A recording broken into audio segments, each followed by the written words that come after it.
Hello students,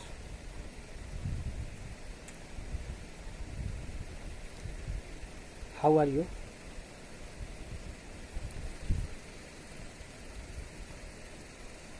Today I am going to explain from page number 21 to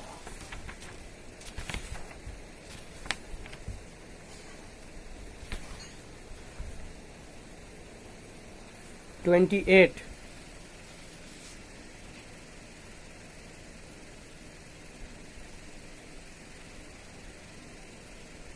NCERT book, class 10, from page number 21 to 28.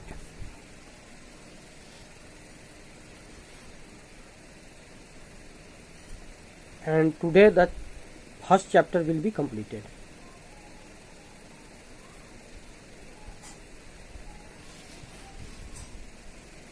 Chief Minister Kabul, who led the movement to unify the regions of Italy, was neither a revolutionary nor a democrat.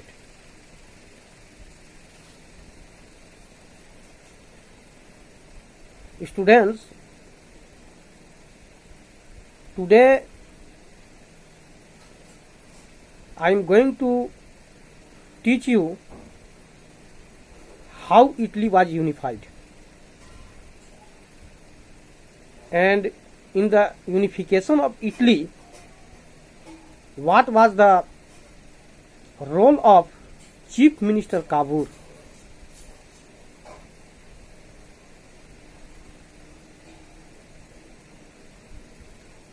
Kabul was the Chief Minister of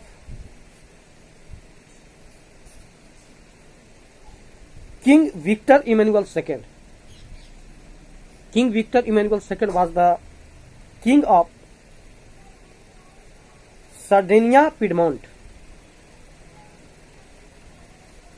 which was one of the territory of Italy.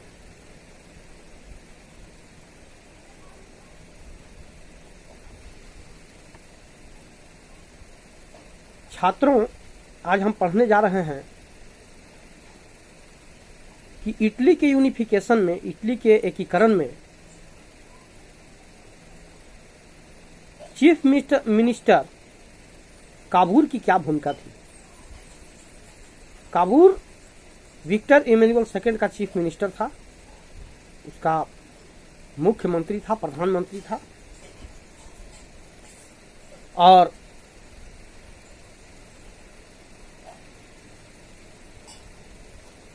Victor Emmanuel second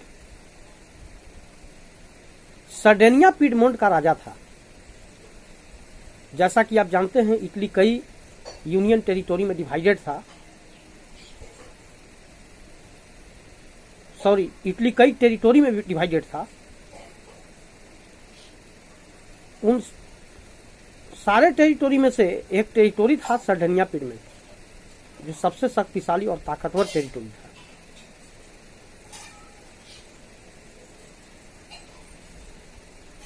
territory means state या राज्य। Italy कई राज्यों में विभाजित था, कई territory में विभाजित था। उसमें सर्डेनिया पीडमोंट एक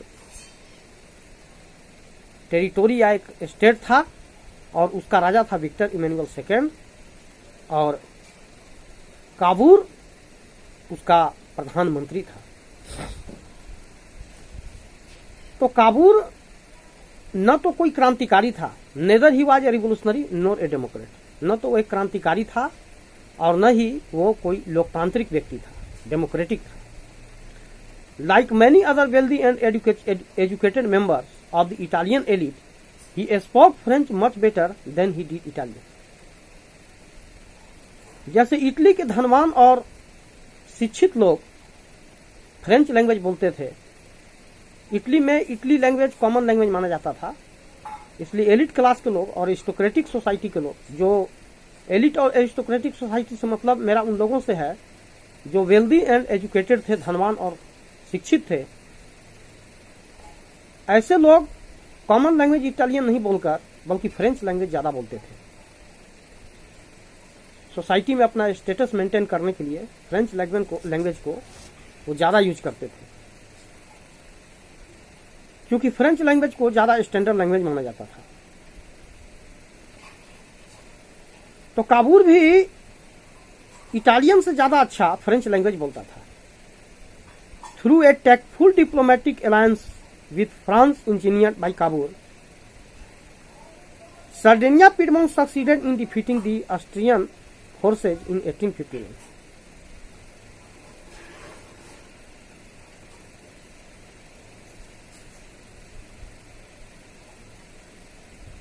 काबूर ने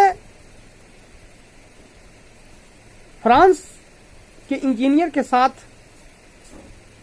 एक संधि किया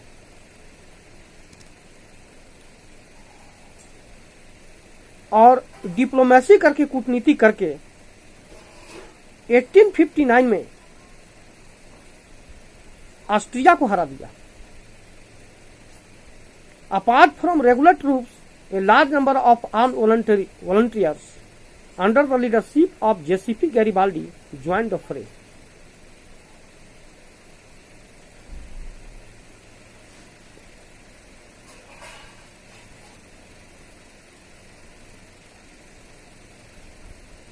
एक सशस्त्र हथियारबंद लोगों के दस्ते के साथ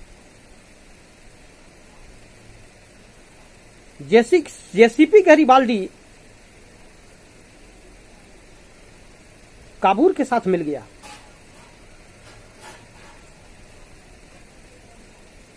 In 1816, they marched into South Italy and the kingdom of the Two Sicilies and succeeded in winning the support of the local peasants in order to drive off the Spanish rulers. और 1860 में Italy के दक्षिण में JCB Garibaldi के leadership में, उसके नेतृत्व में विक्टर इमैनुअल सेकंड की सेना टू सिसिलीज की राजधानी की ओर कूच किया, जो कि इटली के दक्षिण में था। They marching to south Italy and the kingdom of two Sicilies, ये दक्षिण इटली की ओर इनकी सेना कूच किया और टू सिसिलीज की राजधानी की ओर कूच किया। And succeeded in winning the support of local peasants in order to drive out Spanish rulers. और वहां के स्थानीय किसानों के समर्थन से वहां के स्पेनिश शासक को ये लोग खदेड़ने में कामयाब रहे, सफल रहे। In 1861, Victor Emmanuel II was proclaimed King of United Italy. इस प्रकार से ऑस्ट्रिया को हराकर साउथ इटली पर विजय प्राप्त करके और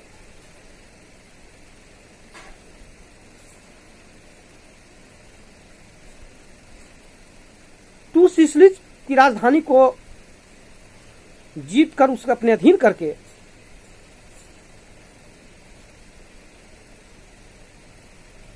और एक यूनाइटेड और यूनिफाइड इटली का निर्माण किया गया। In 1861 Victor Emmanuel second was proclaimed king of united Italy, और फिर उस यूनाइटेड इटली यानी संयुक्त इटली का सम्राट विक्टर इमैनुअल सेकंड को घोषित किया गया 1861 में। However much of the Italian population among whom rates of literacy were very high, उस वक्त इटली की अधिकांश जनसंख्या निरक्षर थी। इलिटरेसी रेट जो था, निरक्षरता दर जो था बहुत अधिक था। Remained blissfully unaware of liberal nationalist ideology, और वो इलिटरेट जनता जो थी इटली की, उसका लिबरल नेशनलिस्ट आइडियोलॉजी के प्रति वो ज्यादा जागरूक नहीं थे। लिबरल नेशनलिस्ट आइडियोलॉजी यानी उदारवादी राष्ट्रवादी विचारधारा के प्रति तो वहां की जनता निरक्षर होने के कारण ज्यादा जागरूक नहीं थी इस विचारधारा के प्रति। The peasants message who had supported Garibaldi in southern Italy had never heard of Italia and believed that La Talia was Victor Emmanuel's wife.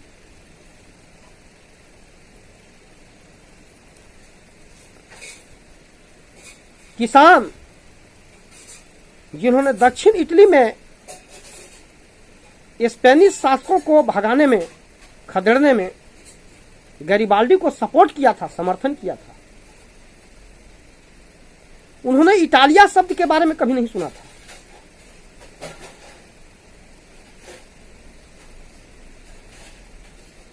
वो समझते थे कि ला टालिया विक्टर इमैनुअल की पत्नी का नाम था। The peasant masses who supported Garibaldi in southern Italy had never heard of Italia and believed that La Talia was Victor Emmanuel's wife. The strange case of Britain. Britain का अनोखा मामला. I am going to teach you from this topic. The strange case of Britain. I have started from here and now I am going to explain from here, from this topic.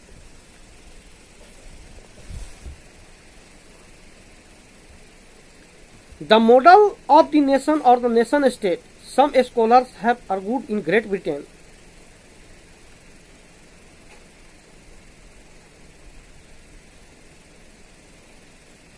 कुछ विद्वानों ने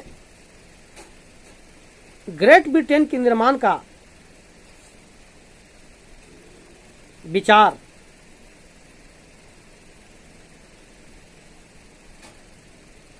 रखा। वो चाहते थे कि Scotland, England और Ireland को मिलाकर और एक the United kingdom of great Britain का निर्माण किया जाए। अब हम लोग ये पढ़ेंगे कि United kingdom of great Britain का यूनिफिकेशन कैसे हुआ, उसका एकीकरण कैसे हुआ। In Britain the formation of the nation state was not the result of a sudden upheaval or revolution. जहां तक United kingdom of great Britain के यूनिफिकेशन या उसको यूनाइटेड होने का सवाल है, उसके एकीकरण का सवाल है, तो वह कोई अचानक किसी विद्रोह या किसी क्रांति का परिणाम नहीं था। It was the result of a long drawn out process, एक लंबी प्रक्रिया का परिणाम था। यूनाइटेड किंगडम और ग्रेट ब्रिटेन का निर्माण एक लंबी प्रक्रिया का परिणाम था। There was no British nation prior to the 18th century.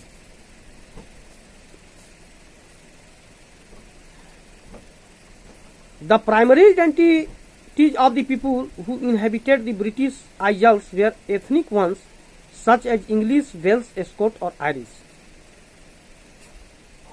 उस वक्त इंग्लैंड, स्कॉटलैंड और आयरलैंड, जो कि अब संयुक्त रूप से United kingdom of great Britain बन चुके हैं, पहले ये अलग अलग थे और इनमें अलग अलग भाषाएं बोली जाती थी। जैसे इंग्लैंड में इंग्लिश लैंग्वेज बोला जाता था, स्कॉटलैंड में स्कॉटिश लैंग्वेज बोला जाता था, आयरलैंड में आयरिश लैंग्वेज बोला जाता था। All of these ethnic groups had their own cultural and political tradition, यहां तक कि उनकी सांस्कृतिक और राजनीतिक ट्रेडिशंस यानी परंपराएं भी अलग अलग थी। But as the English nation steadily grew in wealth, importance and power, it was able to extend its influence over the other nations of the island. लेकिन जैसा कि जानते हैं कि इंडस्ट्रियल रिवॉल्यूशन सबसे पहले इंग्लैंड में हुआ। इंग्लैंड सबसे पहले ज़्यादा धनवान बन गया, ज़्यादा ताकतवर हो गया, पावरफुल हो गया और ज़्यादा वेल्दी, धनवान हो गया। इसलिए वो अपना प्रभाव बढ़ाना चाहता था और चाहता था कि आयरलैंड और स्कॉटलैंड को मिलाकर एक ग्रेट ब्रिटेन का निर्माण किया जाए। दी इंग्लिश पार्लियामेंट, ये आयरलैंड, स्कॉटलैंड और इंग्लैंड अलग अलग टापू थे, आइलैंड थे। The English Parliament, which had seized power from the monarchy in 1688 at the end of protracted conflict,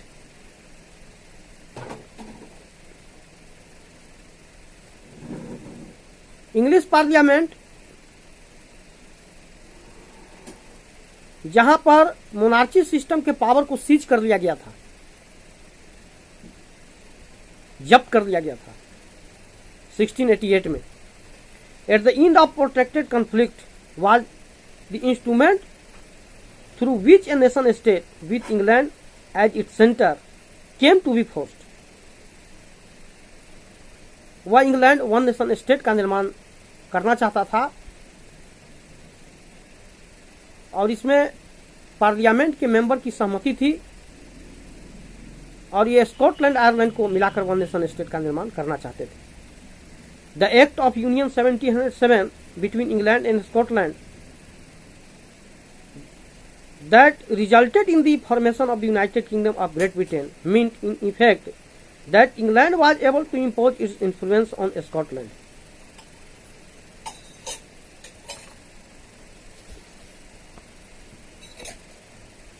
(1707) में the act of union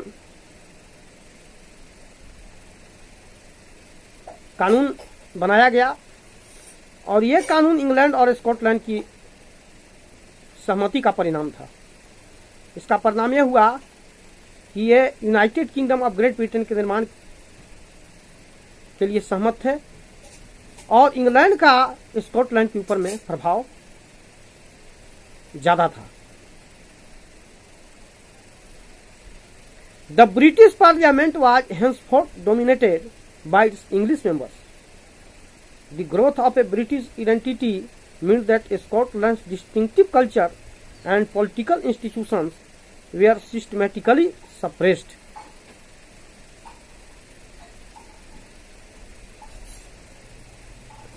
British parliament में इंग्लिश मेंबर का प्रभुत्व था। ब्रिटिश पार्लियामेंट में जो मेंबर थे उसमें ब्रिटिश जो मेंबर्स थे उनका डोमिनेशन था, उनका प्रभुत्व था। The growth of a British entity means that Scotland's distinctive culture and political institution was systematically suppressed. British का बढ़ता प्रभाव ये स्कॉटलैंड के संस्कृति और उसके राजनीतिक संस्थानों पर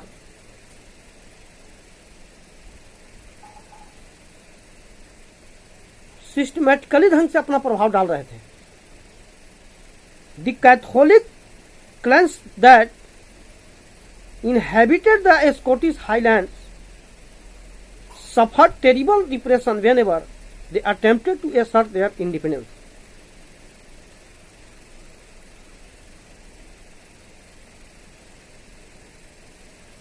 The Catholic clans that inhabited the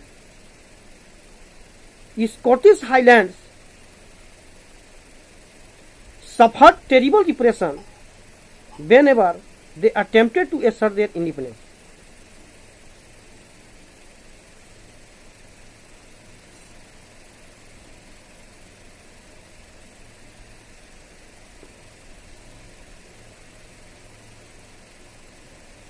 जब भी स्कॉटिश यानी स्कॉटलैंड के रहने वाले निवासी अपनी स्वतंत्रता के लिए जब डिमांड करते थे तो उन्हें बुरी तरह से कुचल दिया जाता था।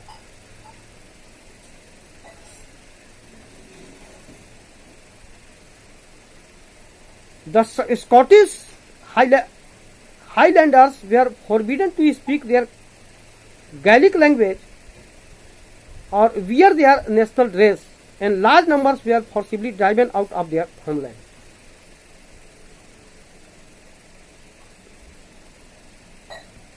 ऐसे स्कॉटिश जो अपनी स्वतंत्रता का डिमांड कर रहे थे उनको उनका रीजनल लैंग्वेज बोलने से रोका गया, उनको अपना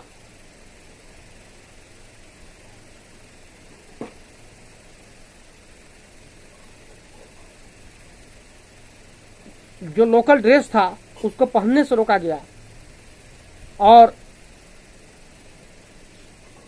बहुत बड़ी संख्या में ऐसे लोगों को अपना घर बार छोड़ने पर भी मजबूर किया गया। इस प्रकार से अपनी ताकत के दम पर इंग्लैंड ने स्कॉटलैंड को अपने कब्जे में किया। Ireland suffered a similar fate. It was a country deeply divided between Catholic and Protestant. जहां तक आयरलैंड का सवाल है तो आयरलैंड में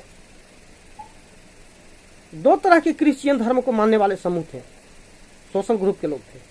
एक जो कैथोलिक क्रिश्चियन थे और दूसरा प्रोटेस्टेंट क्रिश्चियन। तो कैथोलिक और प्रोटेस्टेंट में आपस में झगड़ा होता था।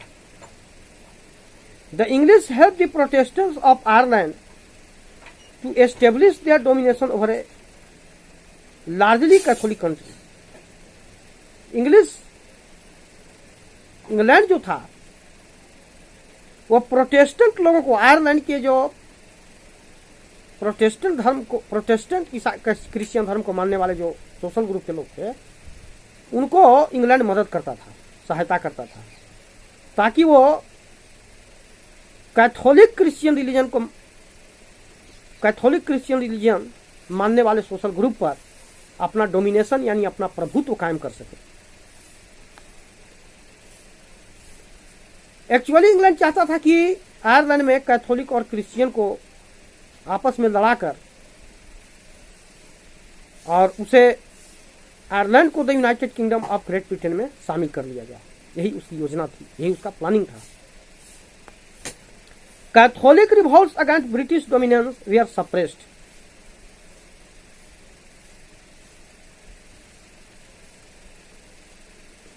कैथोलिक सोशल ग्रुप के लोग जो थे उन्होंने ब्रिटिश डोमिनेशन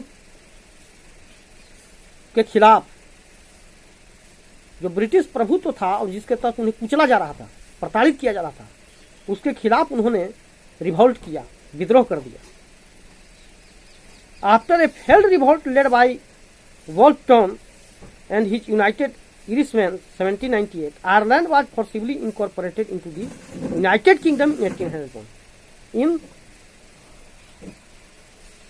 In 1801